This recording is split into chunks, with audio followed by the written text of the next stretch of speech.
আজকে মেয়ের আবদারে বানাবো আমলকির আচার। তো চলো তোমাদের সঙ্গে ভিডিওটা শেয়ার করি।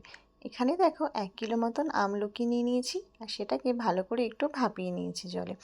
এরপর একটা মশলা তৈরি করে নেব। তার জন্য নেব 5 ফোড়ন, জিরে, ধনে, মৌরি আর দেব জোয়ান আর 3টে মতন শুকনো লঙ্কার একটা পাউডার বানিয়ে নেব। এরপর দেখো আমলকিগুলোকে আমি বীজগুলো সব ছাড়িয়ে নিয়েছি।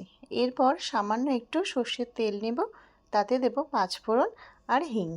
এরপর ভাপিয়ে রাখা আমলকিগুলোকে কড়াইতে দিয়ে খুব ভালো করে নুন, হলুদ আর একটু সামান্য কাশ্মীরি লঙ্কার গুঁড়ো দিয়ে একটু ভেজে নেব।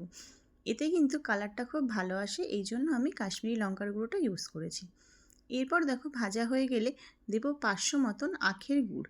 তোমরা এইখানে চাইলে ভেলি গুঁড়ো ইউজ করতে পারো, আমি এখানে আখের গুড় দিয়ে করেছি। আর এই আচারে কিন্তু কোনো রকম জল ইউজ হবে না।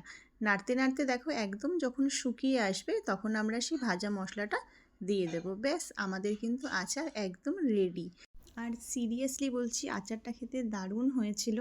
আমার মামামের তো খুব পছন্দ হয়েছে, ও একটু আচার খেতে ভালোই বাসে। আর আমি একটু ওর কারণে ঝালটা একটু কমই দিয়েছি, যেহেতু ও ছোট মানুষ, ও তো অত ঝাল খেতে পারে না, সেই জন্য।